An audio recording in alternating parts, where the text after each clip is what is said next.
Hello, hello, hello. I don't know whether or not, let's see if I can make it bigger. It looks like my screen is a little dark, and I have it turned, the lighting turned all the way up. I don't know what you all are seeing on your side, but I hope everything goes well. Amen. Um, this mental health education begins at 8 o'clock p.m. Central Standard Time, and it's 7:57 p.m. And I know sometimes it takes Facebook a little while to send out the notifications. So I went ahead and signed on live, and I'm hoping that I will be able to get several peoples to attend on tonight. I have a lot of wealth of good information that I like to share with everyone. So this session is 1 hour long, and you all know that if something is boring, then a lot of people may drop out. But if it's very vital information and it's very good information, some people may stay. And I'm hoping that in this case you all will. Okay, so if you are still on, you can go ahead and if you like to get a pencil and paper, if you want to, so that you will be able to write down some notes, and I would love for you all to do that. Write down some notes and just put it away. Joining this session is not a counseling session. I'm just providing information. It may not be for you. It may be for a loved one, maybe somebody that you know that may need help. So because of what we're going through today, it's very vitally important that we have this information. Right now, it looks like there are 3 people who are viewing me right now, and I thank God for you all. And I have 1 more minute. Hi to everybody. Thank you so much, so much. And I just wish you all would just hang in there and participate. Don't give up on me yet. Allow me to get started. Give me a chance to say what I need to say, And I've told some people, if you want to, you can go ahead and get a piece of paper and pencil and take some notes down. Or you can, just check, and I can provide the link, and you can purchase a copy of my book from Amazon. Okay, and you should see it. I don't know whether or not it went through, but I'm going to type the link in right now if you all can see it. Let's see.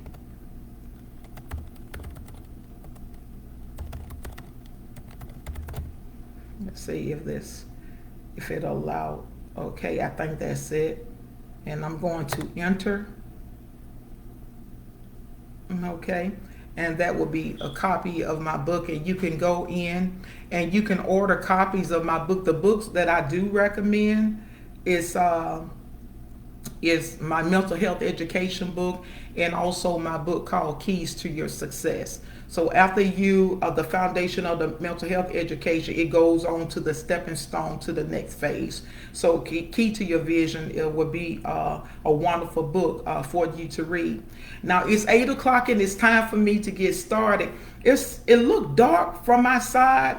I'm in an area where there's a lot of lighting, but another part of my home is not set up with the lighting, so I think it's kind of interfering with it. As long as you all can see me and you can actually hear my voice, that is fantastic. I'm going to go ahead and get started, but because I'm a woman of God, many of you probably already know me, I don't start anything out without prayer. Now, I know that there are some people who have different views on religion and things of that nature. I would try to be neutral whenever I'm relaying my information, but I've got to go ahead and say a prayer. So I wish you all would just hang on while I do that. Lord God, we just thank you for this day, this wonderful day, to be able to just praise your name, to just view the beauty of your creation, Lord. Lord, I just thank you for us coming together for this event, Lord, that you have put together. And I pray, Lord, that you use me as your vessel, that I will be able to relay the information you will like for me to relay, in order for the people to be able to benefit from it, and also their loved one, God. We just ask that you guide us, God, and just bless everybody, God, and to intervene in every situation that's going on in the world on today, God. Lord, you know all things that you have set in place from your heart, and we just thank you, and we bless and honor your name. In Yeshua the Christ's name I pray, amen. Okay, I'm going to go ahead and start my session. I know that people will be coming on from time to time, and this video will be there for some of you to view. Now, I'm going to tell you why I chose to do this mental health education event. And the reason why I chose to do the event is simply because it is needed in today's time.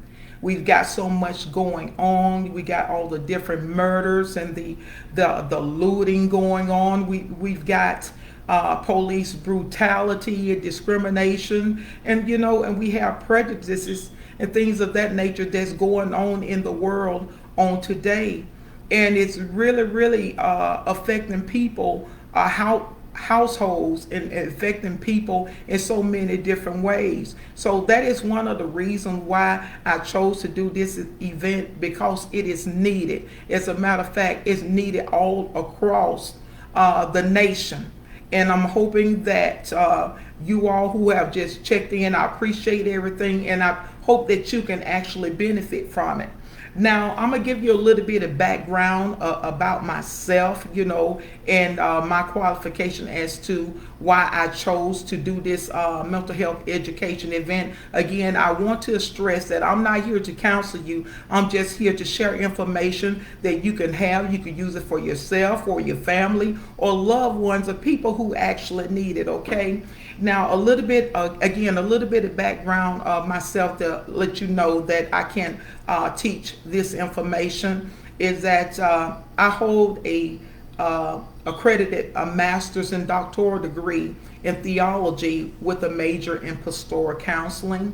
In addition to that, I have 2 years of master's level community agency counseling education, along with dual bachelor's degree, one of them being in human services, and also I'm currently in school about to complete my master's degree in human services. There's other certifications in education that I have. I don't have time for all of that, but I want to be used, and God has led me to share this information because people need it.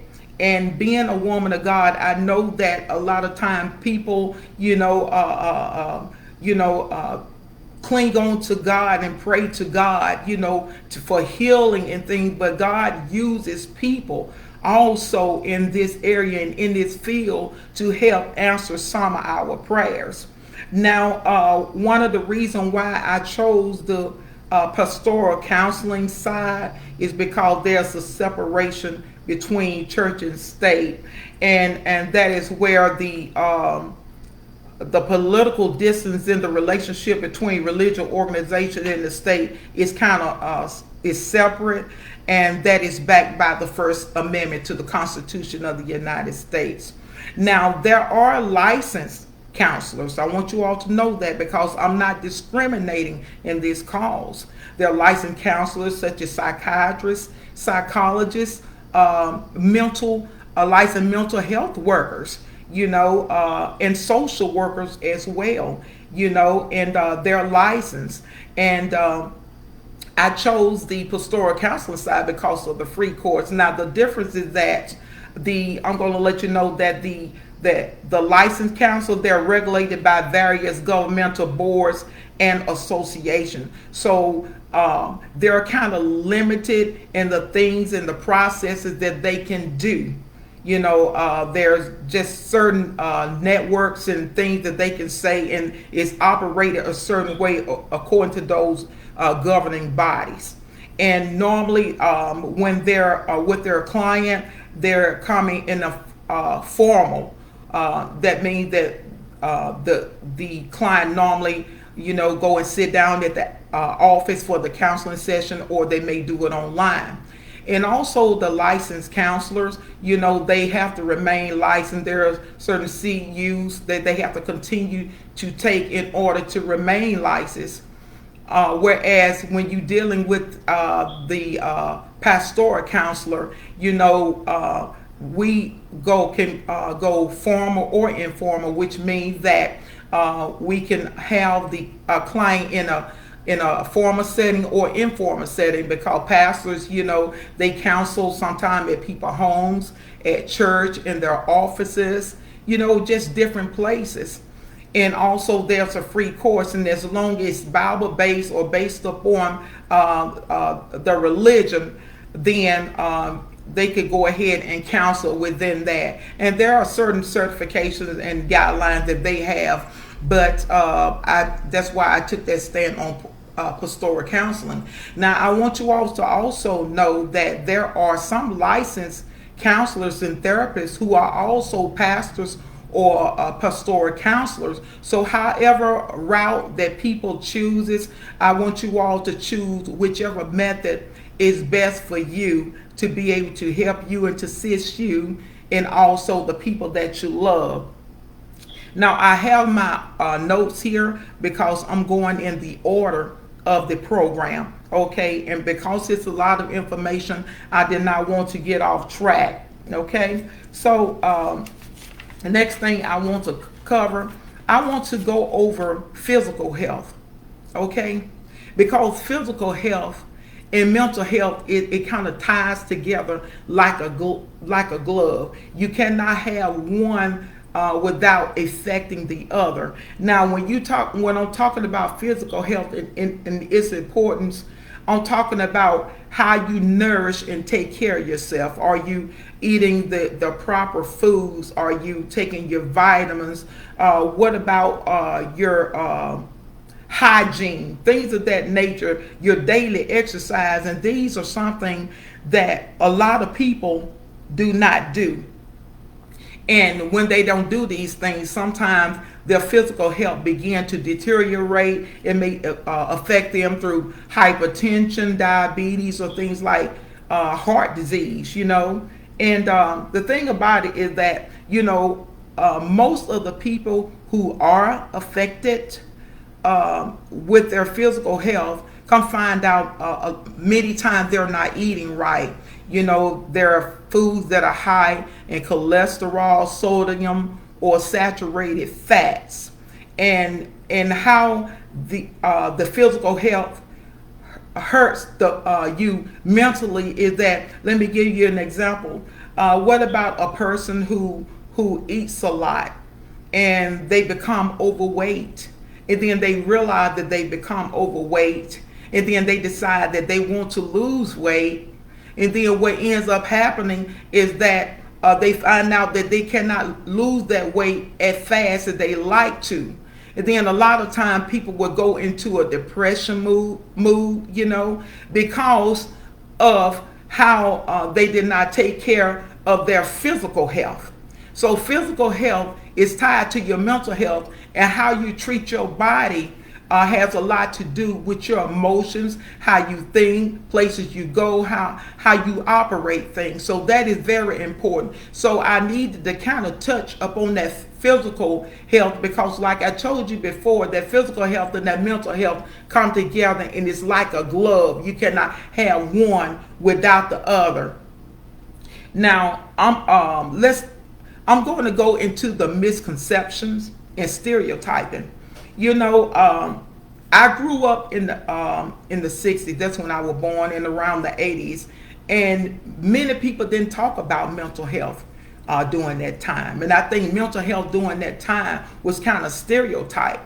From where I was from in the country, they always said, well, this person, excuse me for saying it, is crazy, or they have a loose screw in their head, or they're slow. It was just horrible how people just stereotype individuals, and whenever, time surpassed and people began to say things like mental health, people began to run from mental health. But mental health is not anything to run from. Mental health is something that everybody need to embrace, especially during these days and time and the pressures that we going through in life.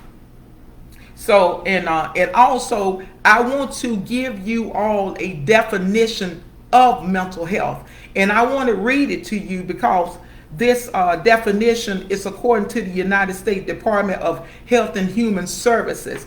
And they define mental health this way. Mental health includes our emotional, psychological, and social well-being. It affects the way we think, feel, and act. It also helps determine how we handle stress, relate to others, and make choices. Mental health is important at every stage of life, from childhood and adolescence through adulthood. And that is very, very important. So the way you're thinking right now, the way you move, your emotions, your behavior, things that you say, how you react to things, all of this is mental health. Okay? And like I told you before, I can't say this enough. Your physical health is tied to your mental health. So it's very important that you take care of your physical being so that it won't affect the outcome of your mental part and your emotions. For instance, if you step on a nail, it hurts. You feel that thing and it hurts, and then you may have anxiety from it, and depending on how long that pain goes, you can get into depressive mood. So being careful of the things that you do, the places that you go, and your interactions is very, very important. And also, here I want to say that your mental health can be hereditary too. It could be genetic. Now, have you ever gone to the doctor and you filled out your medical application and they want to know all your business? They want to know what's going on with your mother, your grandparents, did they have cancer, did they have heart disease? They ask you all of these questions. They're asking you all of these questions because it's in the bloodline, and not saying that you're going to be affected by it or anything like that, but they just want to make sure that they are providing you all of the care that you need in order to live a wholesome life. And also, I want to say that when you're going through mental health issues, sometimes it can cause isolation from family and friends. You can feel lonely. You could feel down, and you could feel depressed, and you can go through the different moods and changes, and that is one of the signs that is called depression. I have my notes here. I'm just trying to stay on course because I know an hour go by fast and 15 minutes has already passed by, and I haven't even touched the surface yet.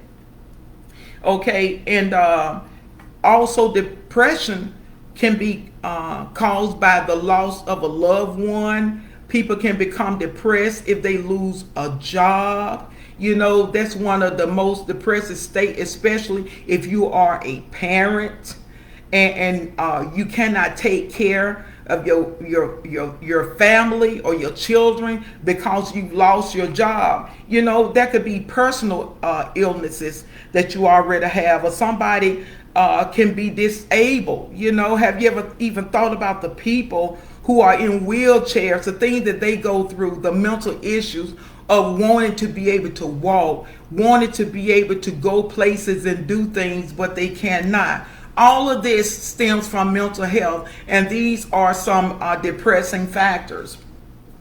Another term that I want to cover is anxiety. And that could be caused by overthinking or overextending yourself beyond your capabilities. Have you ever been in a situation where you're saying, I've got to do this, I've got to do that, and you're rushing and you want to do things at the spur of the moment? And my advice to you is to, hey, slow your roll. You've heard that, kind of slow down. And I recommend any and everybody, do not make important decisions when you are overly anxious. Do not do that, because a lot of times when you're in a hurry, your decision may not be the right decision. But then there are some people who work well on anxiety. For instance, there's things or assignment that they have to do, and sometimes people can't get anything done until the last minute, because they know that they have to do it. But when you're dealing with anxiety and those pressures and things like that, just make sure that you are, doing it according to, how it's supposed to be done. Anxiety can also come when you're about to take a test. Let's say you could stay up a whole week and study all night. But once you get in that classroom and you begin to take that test, have you ever just froze up and say, oh, I knew it, but I don't know what's going on, but I forgot? That is anxiety, and that's how things roll with that. So kind of take a quick glimpse of depression, what I just went over, and also anxiety. If you are facing some of those things or what have you, you may just want to, just kind of slow down, or, or just, you could talk to a mentor, you could talk to your pastor, you could talk to your best friend. The main thing is that you vent. I'm not saying that you have to seek pastoral counseling. I'm not saying that you even have to go to a licensed counselor.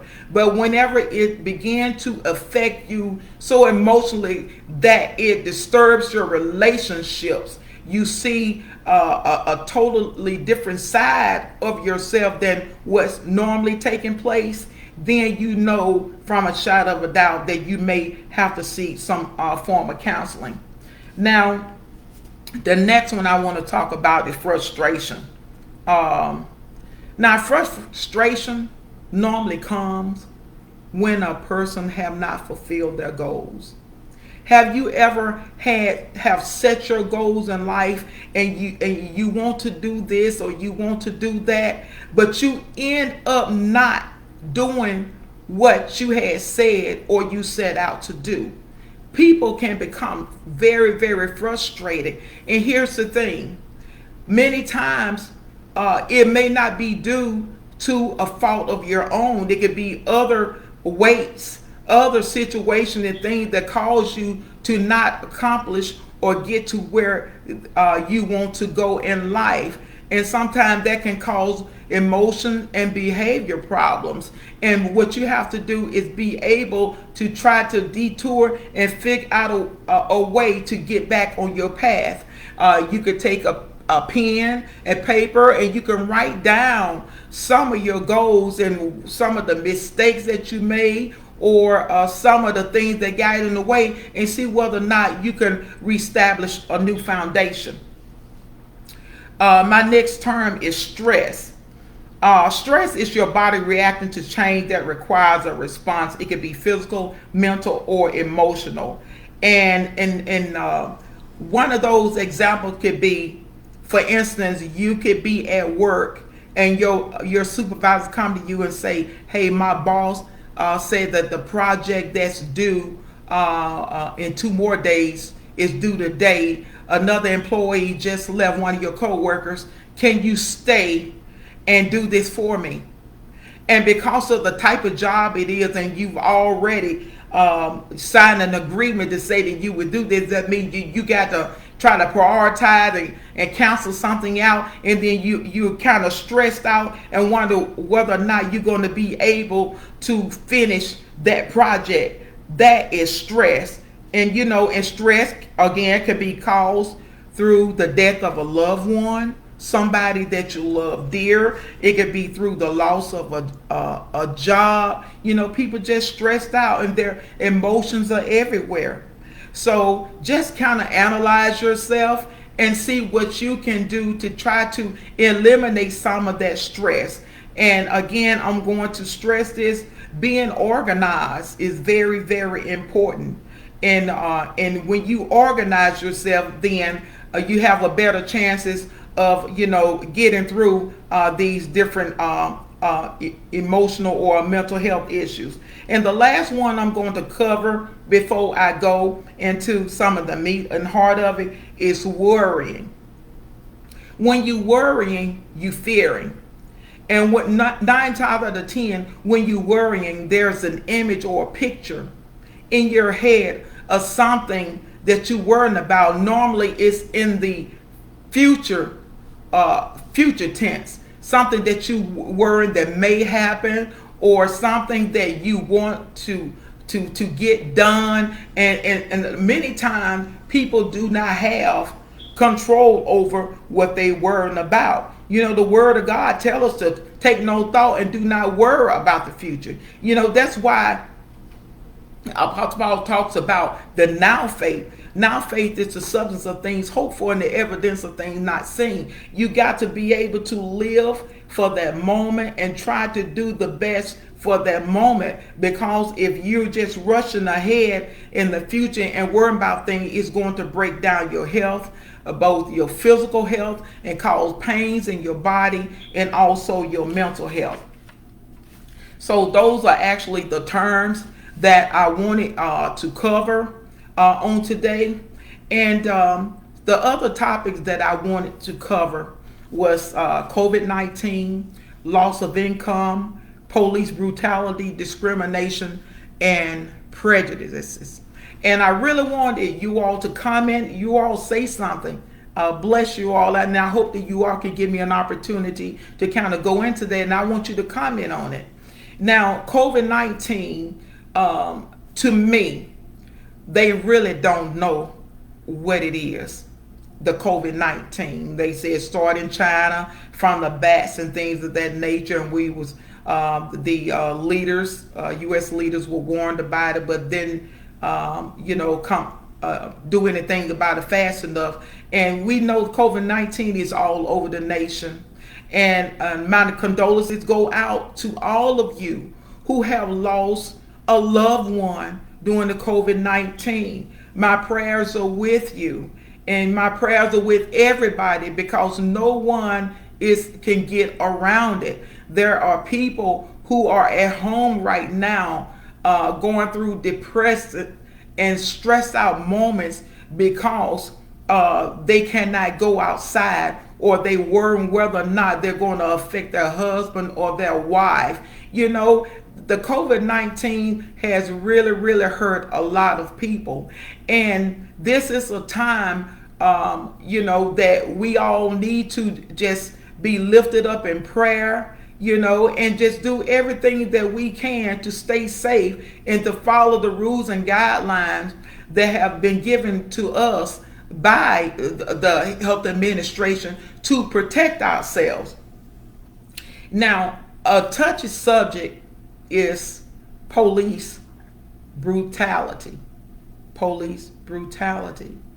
And me personally, I don't have anything against police officers. I feel that we need police officers, okay? And we need to abide by the law of the land. But I am not for police officers being overbearing or breaking the law when they have been called not only by God, but they filled out an application and said that they were going to follow the law and the guidelines to protect. Now, everybody's experiences are different. And as you all can see, I'm a dark woman and I'm black. And, I do go through some of the worrying stages sometimes. And I shouldn't, but I pray a lot, because I have sons. They're grown men. And I'm praying all the time for God to cover them, to cover them, everywhere that they go, cover them, give them driving mercy, protect them at home or when they go, because I never know when they have to be faced with the law, whether it's, just driving and just a routine stop or what. And if you're African American, not just a male from looking at the male side, but even as a female, we go through those things too. And my prayer is that, everybody all over the world can get past what we call color, because God created all of us different. We are all beautiful. We are all beautiful, and we all bring something. God created us unique, and there's a purpose for every, what they would call, race, for every color, for us to bring, to learn from one another, and to love one another. We're here to love. We're here to worship God in the beauty of His holiness and love our fellow man. Because we're all in this thing together, and we cannot live on what we call this planet Earth together. Not one race is going to live here. All races have to live here. So if you believe in the Bible like I do, and you believe in Adam and Eve, then we're all brothers and sisters. And I don't know why people feel that they have to do the things that they have to do, and dealing with this police brutality and George Floyd situation. There's a lot of looting, people burning down buildings and other people jobs, and stuff that they work so hard for, statues, just doing things contrary to what a peaceful march should be like, and I think it's very, very unethical. And there's a lot of them saying that it's against Black Lives Matter. All Black Lives Matter and the leaders are not bad people. You have other people who come in and say that they are helping to represent Black Lives Matter, but they're doing things contrary to what the actual Black Lives Matter movement stand for. So as a black, or what you would call an African American, if you from any other race, help us. Don't go and do stuff that make us look worse, because we've already have been looked down upon. But God knows that we are beautiful. God knows that we are chosen. God have a lot of chosen people. There's Indians, Asian, Europeans, Mexican, whatever race that you're come from. You are beautiful, and you are wonderfully made by God. Now, there's a lot of discrimination and prejudice that is going on. A lot of that is going on. You see it on the television. You see it on social media. And one thing that I learned is that there's a lot of people that were my friends on social media, but they do not communicate with me anymore because of my stand and what my purpose and what my beliefs are. So when there are posts out there, there are many times that when you post stuff, people are not going to always agree with what you have to say. But you're still supposed to conduct yourself as intelligent beings, and conduct yourself in a manner of respect and respect for others. And that's what it's all about. The past, as an African American, I have to bring it up, the thoughts of slavery and comments of slavery is brought up a whole lot because of the fight of reparations, and I tell people, no matter who you are, unless you have walked a mile in our shoes, then there's no room for judgment. There's no room for judgment. And all I ask is that you all pray, and pray that we can come together in the unity of the faith of God. You may not believe in God. There are some people don't believe in God. And one of the reasons why some people don't believe in God is because there are a lot of leaders and people who say that they are spiritual holy beings have misrepresented God. And there are people who say, well, if that is how you represent God, and if that's the type of God that he is, then I don't want to serve him. So people, let's come together. And the best medicine that I can tell you is that don't just hang around, your race all the time. When you see people out and you have your mask on, embrace somebody with love from a different culture. Tell them hello. Tell them that you love them. Let peace abide, because that's the only way that we're going to be able to move forward. To move forward and to live peaceably here on earth. Now, I just want to say this in closing, that I do appreciate those of you who did check in. I appreciate that. And I want some of you all to comment. Now, I'm about to end this mental health education event, but I want you all to take time out when you have time and to just go back and listen to it and to take notes, because you got to understand that this information is not only good in this time that we're living in, but you have children or you have nieces and nephews, you have family members who may be going through mental health issues, who may be suffering physically, and it's hurting them mentally. And I want you to be able to have this information and to have my book information where you can order a copy and to have it handy to read it, so that it could benefit those people who you come across. And in closing, I want to say that I love all of you, and I wish you all the best. And I speak peace into your life and blessing into your life. And you are an overcomer. And I want you to begin to speak life into your situation, to lay hands on yourself. So no matter how you feel and no matter what you're going through, say, I am healed.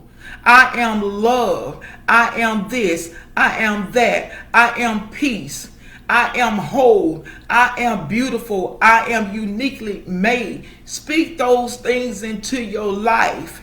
Become those things. Don't let nobody else dictate you or lower the standard where you know that you are. And whatever God say that you are, that's who you are. Don't pay no mind to people, because we living in a world of imperfection and people are imperfect. But through God, we are made whole. And it is God who is going to carry us. It is God who is going to embrace us. And it is God who's going to help take us through the storms and the trials of life, no matter what we're going through. And again, I want to say that I love you all dearly. And this is Dr. Benita Pacheco signing out.